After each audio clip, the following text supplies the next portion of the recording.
اعوذ باللہ من الشیطان الرجیم من حمزہ ونفخہ ونفثہ بسم اللہ الرحمن الرحیم وقال اللہ تبارک وتعالی فی القرآن المجید لن ینال اللہ لحومها ولا دماؤها ولكن يناله التقوى منکم وقال اللہ تبارک وتعالی فی القرآن المجید یؤثرون علی انفسهم ولو کان بهم خصاصہ رب اشرح لی صدری ویسر لی امری واحلل عقدۃ من لسانی یفقهوا قولی رب زدنی علما اللہم انفعنی بما علمتنی وعلمنی بما ینفعنی وزدنی علما سبحانک لا علم لنا الا ما علمتنا انک انت العلیم الحکیم۔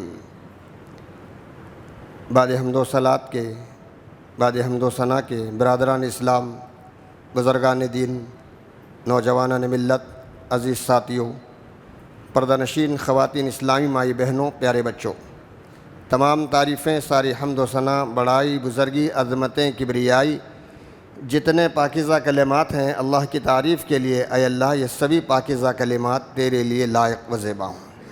اللہ رب العالمین کی اس مختصر سی حمد اور تعریف کے بعد درود و سلامتی ہو پیارے نبی جناب محمد رسول اللہ صلی اللہ علیہ وسلم پر، آپ پر اور آپ کے اصحاب پر لکھوں کار انگنت لامحدود بیش بہا درود و سلامتی ہو۔ حضرات، میں نے آپ کے سامنے قرآن مجید سے مختلف جگہوں سے 2 آیتیں میں نے آپ کے سامنے تلاوت کیا۔ سب سے پہلے ان آیتوں کا ترجمہ آسان زبان میں سن لیں کہ اللہ رب العالمین کیا فرما رہا ہے۔ اللہ رب العالمین کا ارشاد ہے لن ینال اللہ لحومها ولا دماؤها ولكن ینالہ التقوی منکم۔ اللہ رب العالمین کو ہمارے بکرے کا نہ گوشت پہنچا، نہ خون پہنچا، نہ ہڈیاں، نہ چمڑا، نہ کھر، تو پھر اللہ کو کیا ملا؟ اللہ کو جو پہنچا ہے ہمارا تقوی، اس ایریے کا حصہ۔ یہ دوسری آیت میں اللہ رب العالمین کا ارشاد ہے، قربانی کے جو حقیقی معنی ہیں وہ اللہ نے یہاں بیان کیا، یؤثرون علی انفسہم ولو کان بہم خصاصہ۔ یہ صحابہ کرام کے یہاں قربانی کا معنی وہ تھا، ان کی مثال اللہ نے بیان کی، یؤثرون علی انفسہم ولو کان بہم خصاصہ، یہ اپنے آپ کو یہ ایسی قربانی دیتے اپنے آپ سے بڑھ کر، اپنی خواہشات سے بڑھ کر دوسروں کی خواہشات کا احترام کرتے، خود نقصان اٹھاتے، دوسروں کو فائدہ پہنچاتے، خود تکلیف میں رہتے، دوسروں کو آرام پہنچاتے۔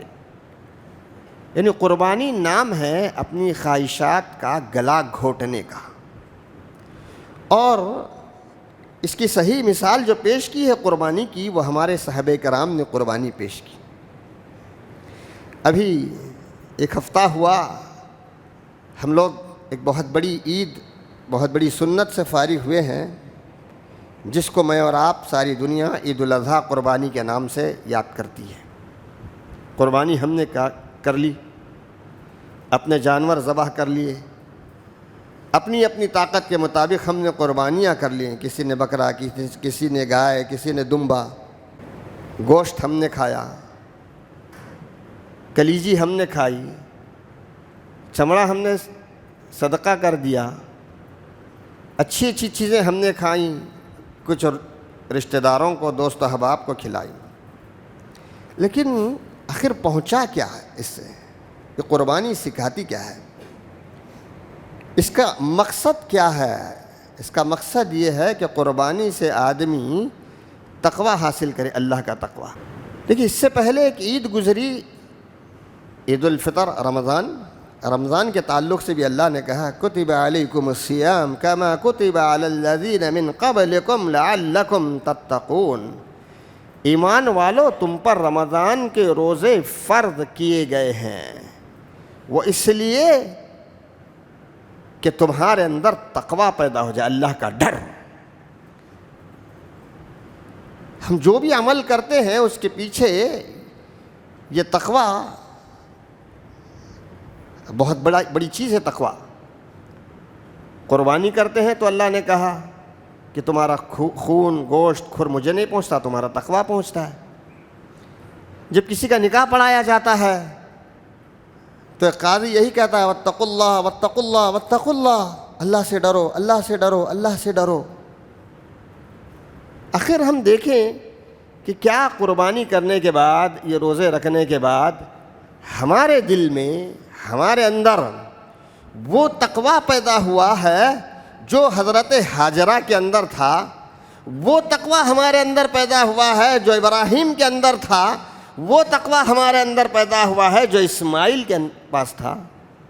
اگر واقعی ہمارے اندر حضرت ہاجرہ جیسا تقوی پیدا ہے، اگر واقعی ہمارے اندر حضرت ابراہیم اور اسماعیل جیسا تقوی پیدا ہے تو ہماری قربانیاں قابل قبول ہیں۔ آج ہم نے یادگار تو منائی ابراہیم اور اسماعیل کی قربانیاں دے کر، لیکن قربانیاں ختم ہونے کے بعد ہمارے پاس جو زیادہ تذکرے تھے، اللہ نے تو کہا کہ قربانی ختم ہونے کے بعد ایام تشریق تک تو جو ہے تم کثرت سے اللہ کا ذکر کرو، کثرت سے اللہ کا ذکر کرو۔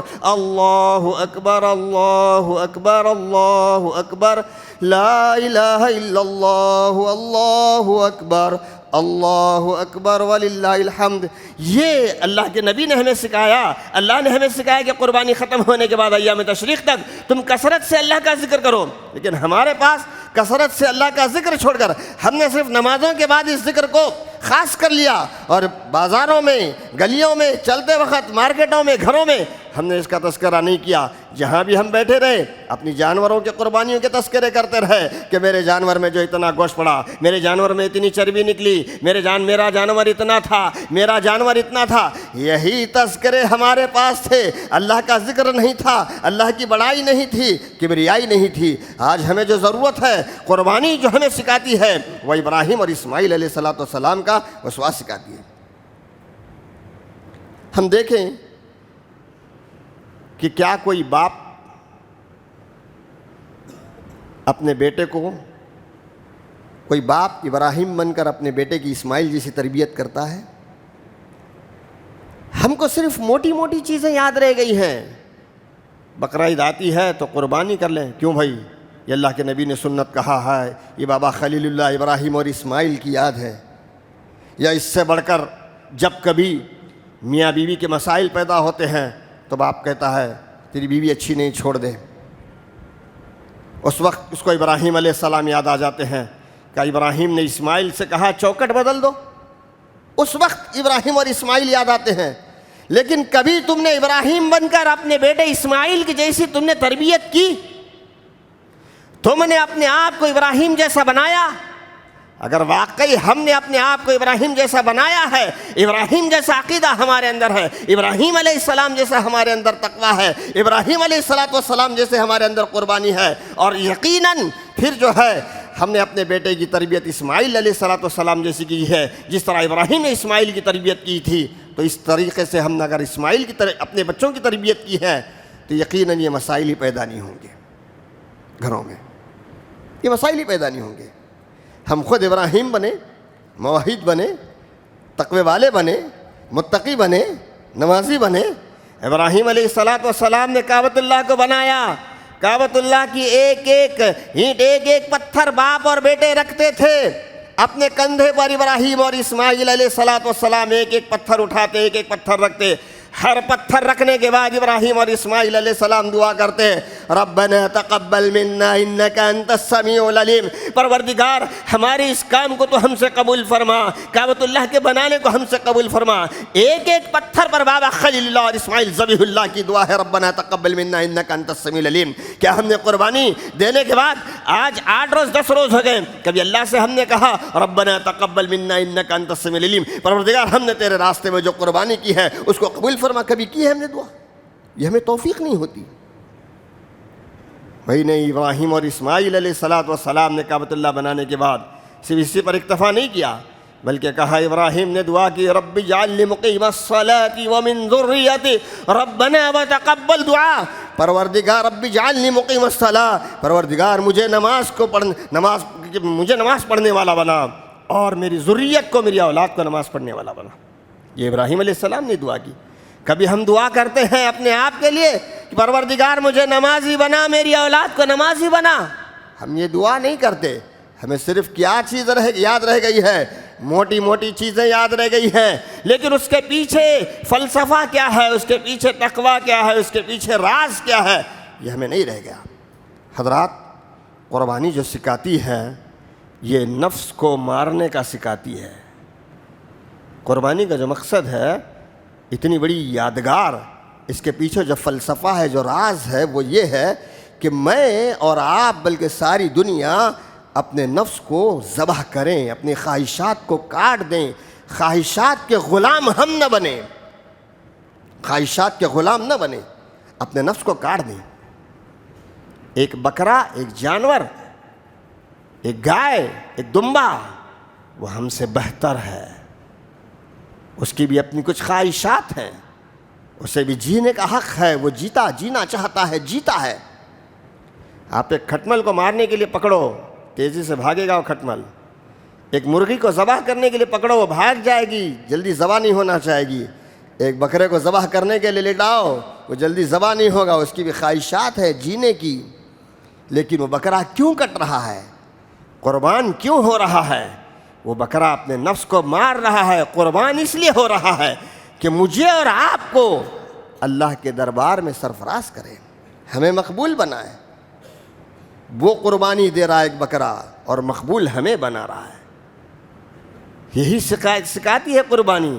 قربانی کا فلسفہ، قربانی کا مقصد یہی ہے. یؤثرون علی انفسہم ولو کان بہم خصاصہ. قربانی کا معنی یہ ہے کہ اپنی خواہشات کا گلا گھونٹ کر دوسروں کی خواہشات کو پورا کرنے کا نام قربانی ہے. صحابہ کرام اس پر کھرے اترے، بالکل کھرے اترے. یہ صحابہ کرام کا وصف تھا، ان کی مثال تھی، وہ نمونہ تھے ہمارے لیے. قربانی کا صحیح جذبہ تھا ان کے اندر. وہ اپنے لیے نہیں، دوسروں کے لیے جیتے تھے. آج ہم سیلفسٹ ہیں، سوارتی ہیں، خود غرض ہیں، اپنے لیے جی رہے ہیں. آج ہمارے پاس قربانی کا جذبہ نہیں ہے. صرف بکرا کاٹ لینے کا نام قربانی نہیں ہے. قربانی نام ہے کہ نفسانی خواہشات کو مارنا. صبح کے وقت ہمارا نفس کہتا ہے کہ نرم گرم بستر پر سوئیں، آرام کریں، لیکن ایسے وقت صبح کے وقت جو اپنے نفس کو مارنا، اپنے نفس کی قربانی دینا، اپنے نیند کی قربانی دینا، سب سے بڑی قربانی ہے. دل کہتا ہے کہ کوئی گناہ کریں، اپنی آنکھوں سے گناہ کریں، اپنی زبان سے گناہ کریں. ایسے وقت میں اپنی آنکھوں کو جو ہے، اپنی آنکھوں کی حفاظت کرنا، یہ سب سے بڑی قربانی ہے. ہم نے صرف جانور ذبح کرنے کا نام قربانی سمجھا ہے. حضرات، ایک جنگ ہوئی، جنگ میں صحابہ کرام بہت سے زخمی ہوئے. اس وقت جو صحابیات تھیں وہ بھی جنگوں میں جاتی اور زخمیوں کو پانی پلاتی. زخمیوں کے کیمپ میں بہت سارے صحابہ کرام زخموں سے چور کر رہے ہیں. ایک آواز اٹھتی ہے کہ پانی. ایک خاتون صحابی کے پاس پہنچتی ہے کہ پانی پلائیں. پانی کا مشکیزہ جب لے کے وہاں پہنچتی ہیں تو ایک اور آواز اٹھتی ہے کہ پانی. وہ کہتے ہیں کہ میں کچھ دیر کا مہمان ہوں، میری جان جانے والی ہے، لیکن وہاں سے آواز آ رہی ہے کہ وہ پانی مانگ رہا ہے. ممکن ہے کہ وہ پانی پی لینے سے اس کی جان بچ جائے، آپ جائیے وہاں پانی پلائیے. یہ خاتون چلی جاتی ہیں دوسرے کے پاس. جب ان کو پانی پلانا چاہتی ہیں تو تیسری جگہ سے آواز اٹھتی ہے کہ پانی. وہ کہتے ہیں کہ مجھے پانی کی ضرورت نہیں ہے، میں اب یا تب مر جاؤں گا، میں اپنی موت کو اپنی آنکھوں سے دیکھ رہا ہوں. وہاں سے آواز اٹھ رہی ہے، آپ جائیے وہاں پانی پلائیے. وہ خاتون تیسرے کے پاس جاتی ہیں، تیسرے کو پانی پلانا چاہتے ہیں. چوتھی جگہ سے آواز آتی ہے، لیکن خاتون کہتی ہے کہ میں نے جب سب کو پانی پلانا چاہا تو ہر ایک نے قربانی دی کہ اس کو پانی پلائیے، اس کو پانی پلائیے، لیکن کسی کو پاس پانی نہیں پہنچا. پہنچتی ہے تو ان کے پاس شہادت پہنچتی ہے، شہادت کی موت پہنچتی ہے. یہ ہمارے اسلاف اور اسلاف کی قربانی ہے کہ جنہوں نے شہادت کو گلے لگا لیا، لیکن ایسی قربانی دی کہ دوسرے کو پانی پلانے کے لیے انہوں نے بھیجا. آج ہم سیلفسٹ ہیں، خود غرض ہیں، اپنے آپ کے لیے جیتے ہیں. کبھی ہم نے جو ہے جماعت کے لیے نہیں جیا, کبھی ہم نے دوسروں کے لیے نہیں جیا, کبھی ہم نے قوم کے لیے نہیں جیا, کبھی ہم نے جماعتی زندگی کے لیے نہیں جیا. ہم صرف جینا چاہتے ہیں اپنے لیے. ہم صرف اپنے مفاد کا سوچتے ہیں, اپنا سوچتے ہیں, اپنے فائدے سوچتے ہیں. حضرات, اپنے فائدے سوچنے کا نام قربانی نہیں ہے. قربانی نام ہے اپنی خواہشات کا گلا گھونٹ کر دوسروں کی خواہشات کو پورے کرنے کا نام قربانی. اسلاف کے دور میں بہت بڑا قحط پڑا. آسمان سے بارش بھی نہیں, لوگ پریشان ہو گئے. ایسی حالت میں مدینے کی ایک گلی میں ایک آدمی نے ایک بکرا ذبح کیا. بکرا ذبح کر کے جہاں جہاں ضرورت مند تھے ان ضرورت مندوں میں گوشت تقسیم کر دیا, اور بکرے کا سر اور پیر ایک گھر میں بھیج دیا کہ یہ لوگ استعمال کریں. ضرورت مند ہیں, قحط میں مبتلا ہیں, 2-4 دن نکل جائیں گے.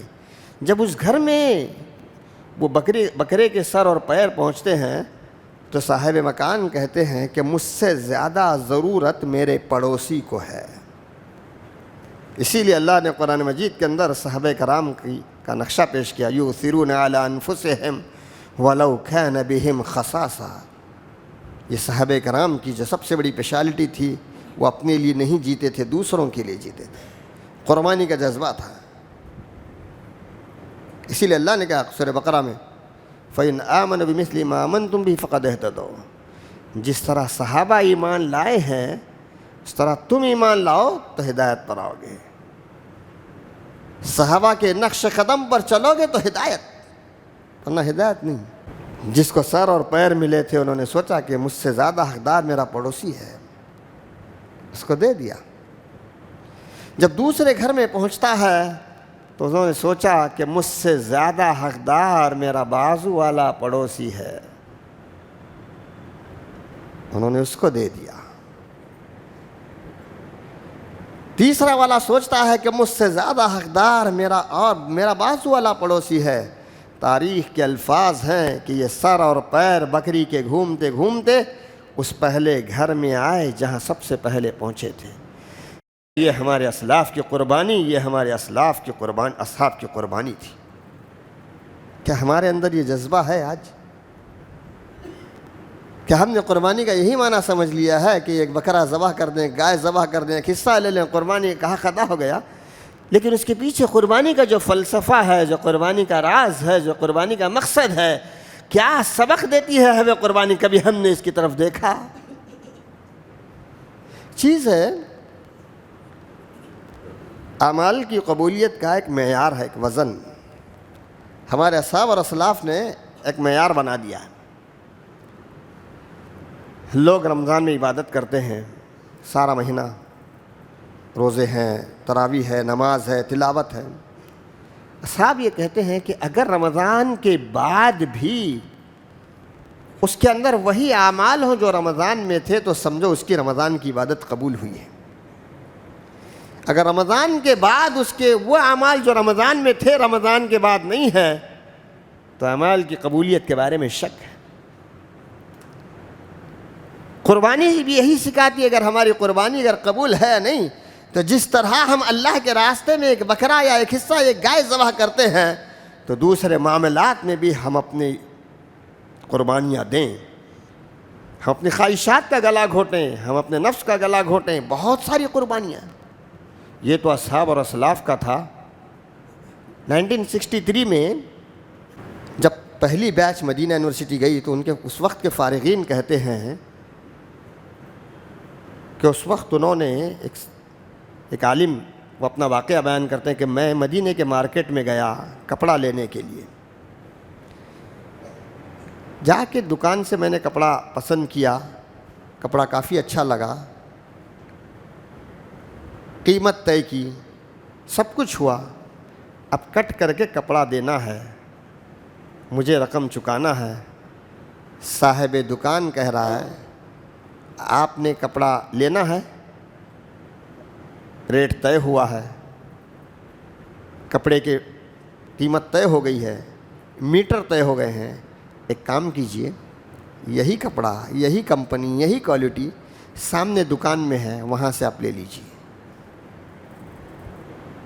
کہہ رہا ہے بھائی مجھے آپ کی دکان سے لینا ہے، میں نے کپڑا یہاں پسند کیا ہے، مجھے یہی چاہیے۔ نہیں میرے بھائی، آپ سامنے دکان سے لیجئے، کوالٹی بھی وہی ملے گی، کپڑا بھی وہی ملے گا، کچھ فرق نہیں ہے۔ نہیں مجھے یہیں سے لینا ہے۔ نہیں بھائی، آپ سامنے سے لے لیجئے۔ یہ آپ بتائیے کہ آپ کو گراہک کی ضرورت نہیں ہے، کیوں آپ مجھے وہاں بھیج رہے ہیں؟ یقیناً مجھے گراہک کی ضرورت ہے، لیکن میں آپ کو اس لیے سامنے بھیج رہا ہوں کہ الحمدللہ صبح سے اب تک میں نے بہت گراہک کیا، لیکن صبح سے اب تک سامنے والے نے ایک بھی گراہک نہیں کیا۔ میں چاہتا ہوں کہ کم سے کم آپ اس کے گراہک بن جائیں اور اس کو کچھ فائدہ ہو۔ یہ قربانی کا جذبہ تھا۔ آج ہم چاہتے ہیں کہ اس کا بھی گاہک مجھے ملے، اس کا بھی گاہک مجھے ملے، وہ بھی مجھے ملے، وہ بھی مجھے ملے۔ ہمارے پاس قربانی نہیں ہے۔ قربانی یہی سکھاتی ہے، قربانی کا مقصد یہی ہے۔ آج ہم 8 دن کے بعد نئے سال میں قدم رکھیں گے 1441 میں۔ ہم کہیں گے کہ ہجری سال ہے، 1441 میں ہم قدم رکھے ہیں، لیکن ہجری سال جب آتا ہے تو اسلاف اور اصحاب کی قربانیاں ہمارے سامنے۔ ہمارے صحابہ کرام نے قربانیاں کیسے دیں؟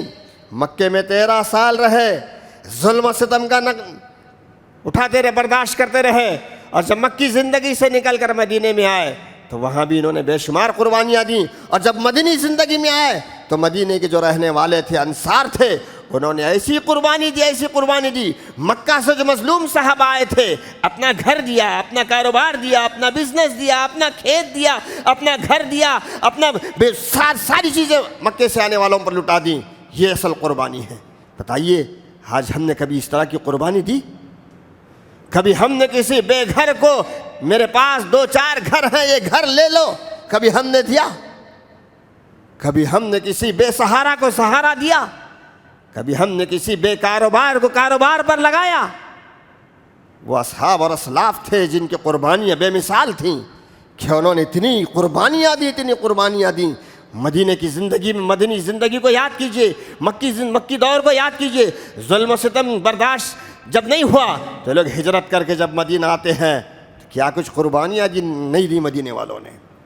اپنا مال، اپنی دولت، اپنا کاروبار، اپنا کھیت، اپنی جائیداد مکے سے آنے والے غریب نادار مسلمانوں میں، مہاجروں میں تقسیم کر دیا۔ دھڑلے سے کہہ دیا میرے 2 باغ ہیں، جو پسند ہے لے لو، میرے 2 بزنس ہیں، جو پسند ہے لے لو، میرے 2 مکان ہیں، جو پسند ہے لے لو۔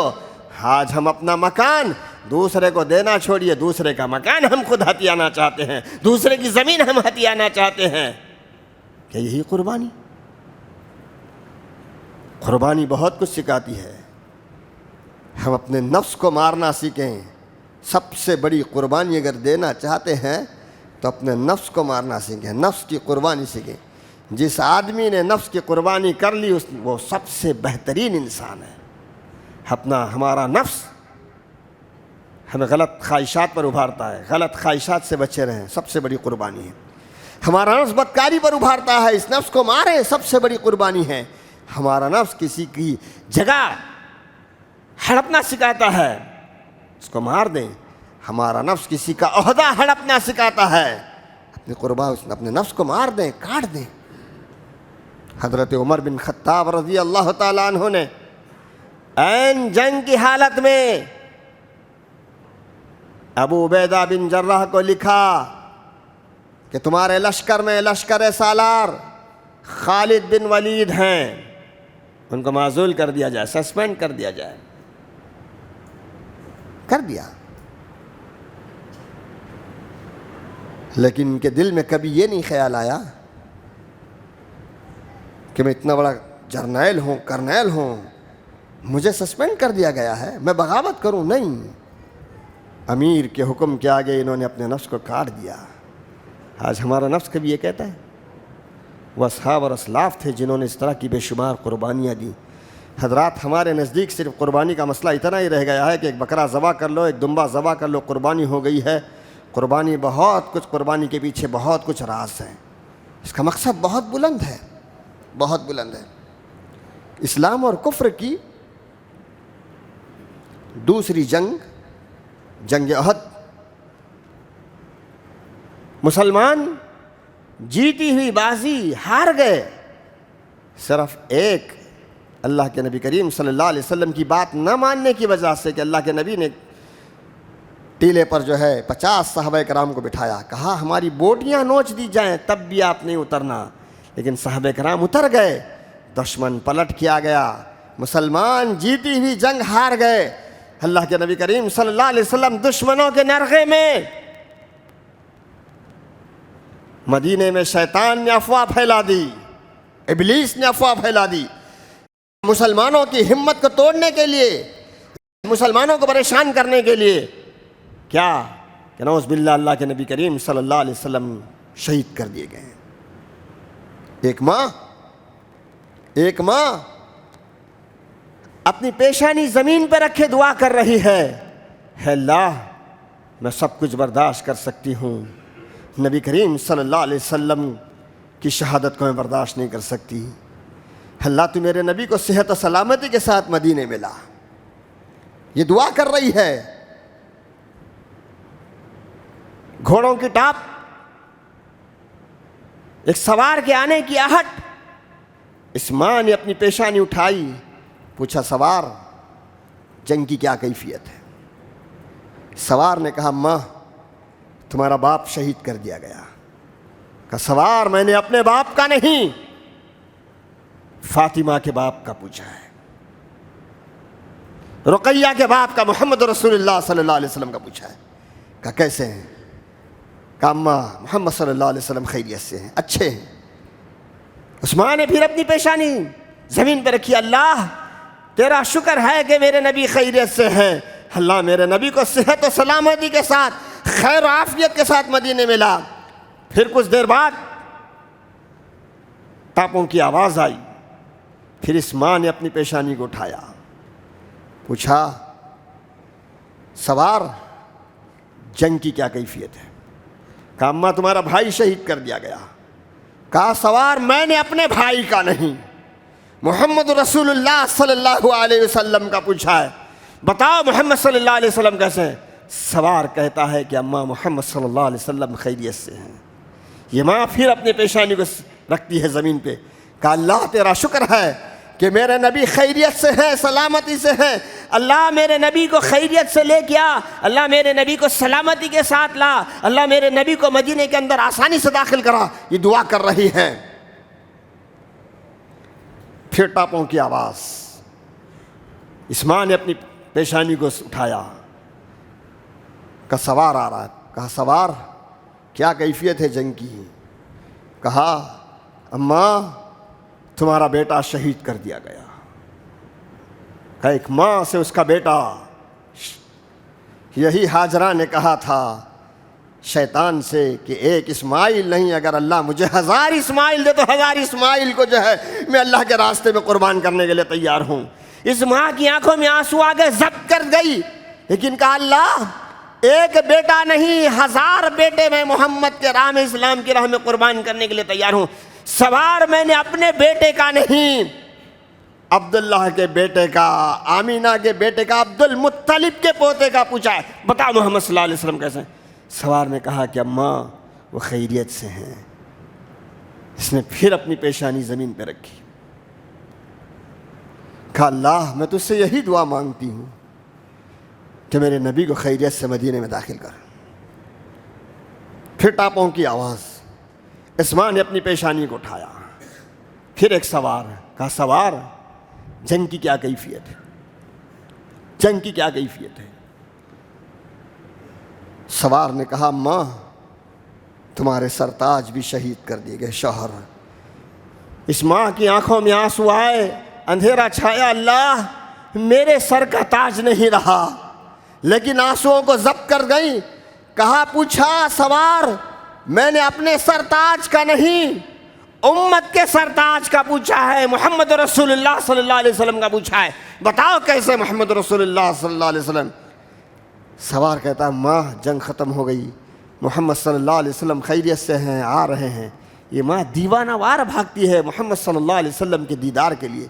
کیا دیکھتی ہے کہ اللہ کے نبی صحابہ کے جھرمٹ میں آ رہے ہیں۔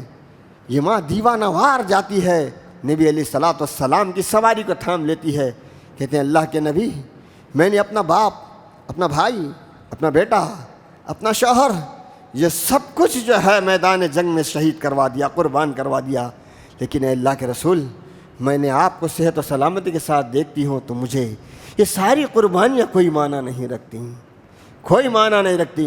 کائنات کے امام نے اپنے سر کو اوپر اٹھایا، کہا ماں، میں دیکھ رہا ہوں اپنی آنکھوں سے کہ تمہارا باپ، تمہارا بھائی، تمہارا بیٹا، تمہارا شوہر، رب نے 70,000 حجابات ہٹا دیے، میں اپنی آنکھوں سے دیکھ رہا ہوں کہ فرشتے ان کی روح کے استقبال کے لیے جنت کے دروازے پہ کھڑے ہیں۔ یہ حقیقی قربانی ہے، یہ حقیقی قربانی ہے کہ ایک ماں اپنے بیٹے کو قربان کرتی ہے، اپنے بھائی کو قربان کرتی ہے، اپنے شوہر کو قربان کرتی ہے، اپنے بیٹے کو قربان کرتی ہے اسلام کے راہ میں، لیکن اس کی پیشانی پر شکن نہیں پڑتے۔ لیکن آج ہم کچھ قربان کرنے کے لیے تیار نہیں ہیں، صرف ہمارے ذہن میں ایک ہی چیز ہے، 10ویں ذی الحجہ کو جانور ذبح کر دیں، حق ہو گیا، لیکن وہ جانور جس طرح اس نے اپنے نفس کو ذبح کیا ہے ہمارے خاطر، ہمیں چاہیے کہ ہم اپنی خواہشات کو ختم کر دیں، خواہشات کے غلام نہ بنیں، ہماری خواہشات کو اللہ اور اس کے رسول کی اطاعت کے تابع کر دیں، ہماری خواہشات کو اللہ اور اس کے رسول کی اطاعت کے تابع کر دیں، ہم خواہشات کے غلام نہ بنیں، خواہشات کو اپنا غلام بنا لیں۔ اس چیز کی ضرورت ہے۔ اگر یہ چیزیں اگر ہمارے اندر آتی ہیں تو ہم اپنے نفس کو قربان کر رہے ہیں، اپنے آپ کو دوسروں کو اپنے آپ پر ترجیح دے رہے ہیں، جماعت کے لیے اپنے آپ پر دوسروں کو ترجیح دے رہے ہیں، اپنی خواہشات کا گلا گھونٹ رہے ہیں، اپنے خواہشات کو مار رہے ہیں، اسلام کے لیے، دین کے لیے، گناہوں سے بچنے کے لیے اپنی خواہشات کا گلا گھونٹ رہے ہیں، تب یقین جانیے کہ ہم نے جو 10ویں ذی الحجہ کو قربانی کی ہے، یقین جانیے کہ اللہ اس کو ضرور قبول کیا ہوگا۔ اللہ سے دعا ہے کہ پروردگار، ہم نے جو ہماری قربانیاں کی ہیں، ہماری قربانیوں کے جانوروں کے خون کے قطرے زمین پر گرنے سے پہلے پروردگار اس کو قبول فرما۔ جس طرح پروردگار ہم نے جانوروں کی قربانیاں کی ہیں، اس طرح ہمیں اپنی خواہشات کو قربانی کرنے کی توفیق عطا فرما، اپنے دل کو قربان کرنے کی توفیق عطا فرما۔ جب بھی اسلام کے لیے جان کی، مال کی، عزت کی، تن کی، من کی، دھن کی، ہماری خواہشات کی ضرورت پڑے، پروردگار اسلام کے آگے ہم اپنے خواہشات کو قربان کرنے والا بنا۔ آمین رب العالمین۔ اقول قولی ھذا استغفر اللہ لی ولکم ولسائر المسلمین۔ السلام علیکم ورحمۃ اللہ۔